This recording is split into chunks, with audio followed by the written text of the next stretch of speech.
know, the one thing about black people, you guys, you are the trendsetters. Everybody copy black people. You are so creative. Your music, your style. Everybody like black people. We're jealous of you. But the one thing you don't have is unity. Very easy to break you up. You can't even organize crime. Hey, Axeman. Aye.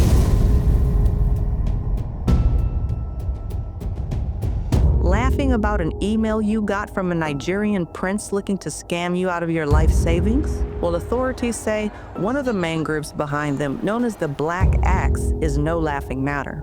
With cybercrime being a multi-trillion-dollar industry, this gang, or cult, as Nigerians call them, have officially been declared a mafia by the Italian government and is said to generate billions of dollars annually through internet fraud.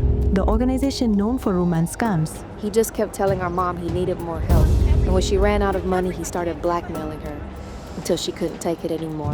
And financial fraud, which include things like real estate, inheritance, and business email scams. I ended up wiring everything, which was my dad's life savings, into a bank that wasn't even a real bank. So what are your plans now? I don't know. I don't know. Is also said to engage in drug and human trafficking. I just came here to go to school, and they said if I didn't do it, they would harm my family back in Nigeria. She said they'd kill me and my parents unless... She? Yes, the female cults help them. Money laundering. Protection rackets. Election fraud. And sometimes even murder. But if you know who they are, why can't you stop them?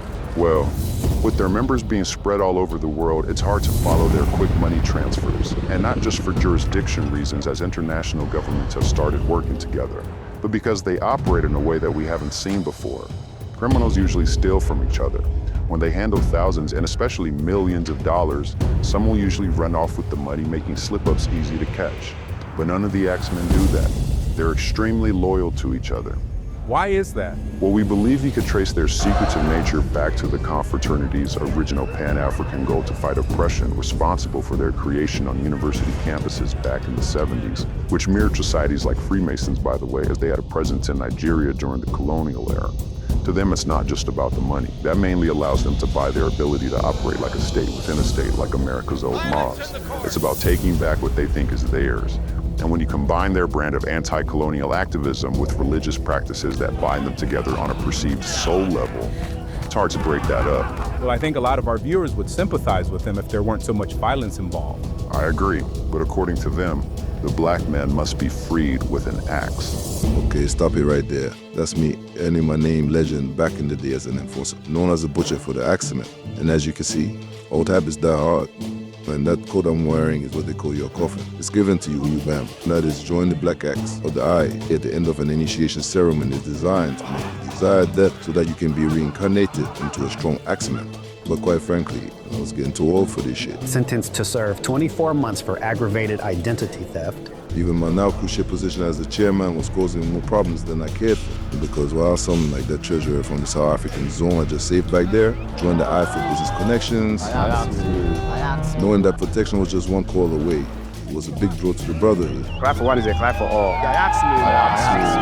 The worst thing about prison is that I had too much time to think about the past, which is a form of torture if it wasn't a good one. And I thought a lot about how moronic it was to seek freedom in an organization you can only escape in death.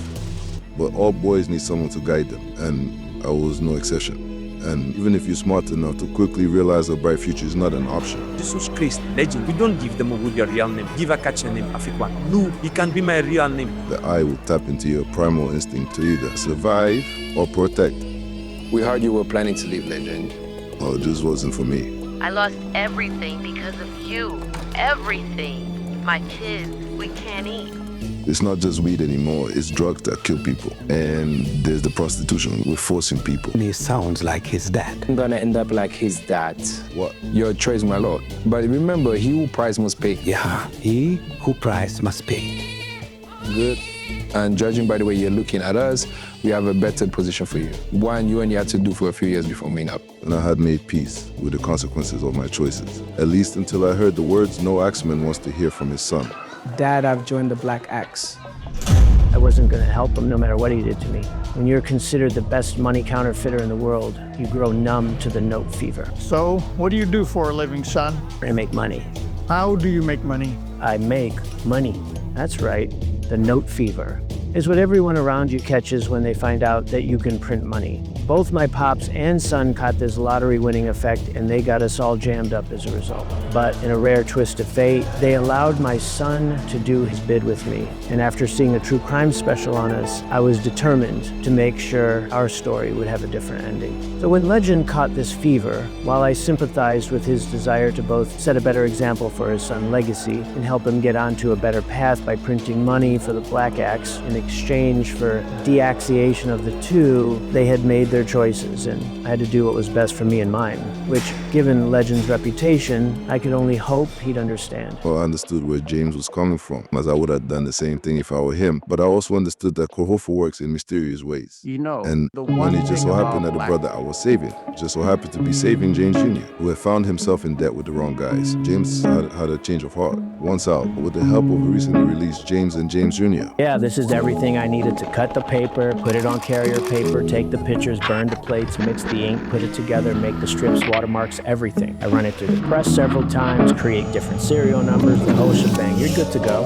And just to get you to stop looking at me like I'm a free stripper on your 16th birthday, Legacy, take some and go slamming. But get stuff you can donate to the Salvation Army and Goodwill. With great power comes great responsibility. Keep your hands clean, boy. I was able to secure safe departure from the eye for both myself, my son, and our Toms, while protecting James and not revealing his identity.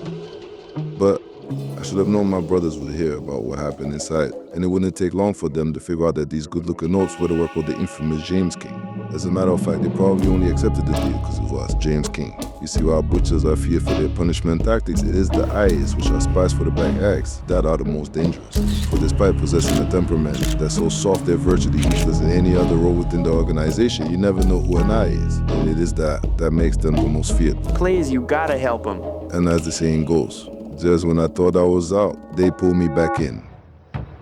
You guys watch too much John Wick.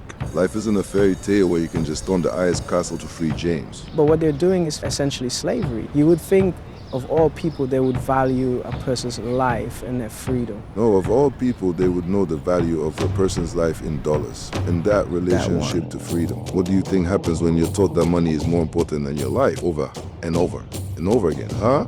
And when big companies financed our military to silence dissenting voices, where do you think we got our weapons from? Decades of living under military rule have taught the cults that power and wealth were achieved by brute force. Pitilessness is a course most valuable commodity in getting more and more power. That's why the Black Axe work to get the strongest mineral.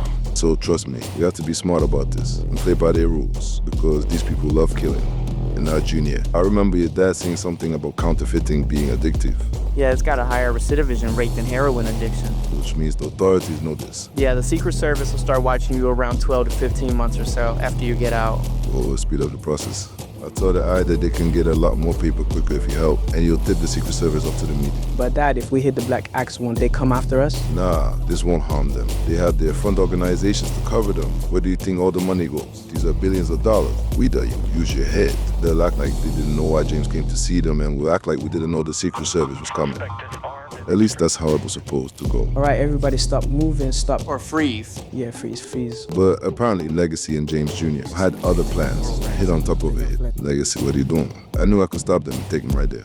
It was obvious to everyone in the room that they were scared and nervous. So I needed to shut them down before anyone else got to them. Dad, please, just trust me. But something inside me held me back. And it's a good thing too, because before I knew it, in walked the shock of a lifetime. The Onyabos. Everyone in the room, including the agents, immediately recognized the powerful vigilante group the boys had recruited to help them carry out their mission. Forged in the same hateful fires as the Axeman, these men whose name meant we come in force and whose motto was we show no mercy had made it their mission to stop the terror and casualties the cults caused in their neighborhoods during ongoing turf wars for supremacy. And they were the only group that the Eye feared, as they served up the same lawless and ruthless treatment the cults dished out when catching them. You bam, my lord. Do not betray your brother in the hood. Yes, Igijit for you, brother. Dodos for you, brother.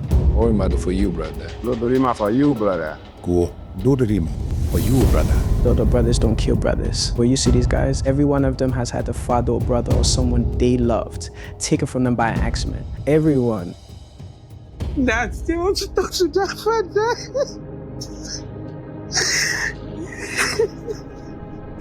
5 years. You may have been able to get to my father and my grandfather, but I'm a free man. We have always been free men. Permission to coup that permission that I Axeman. Axeman, hey. I start streaming Junior.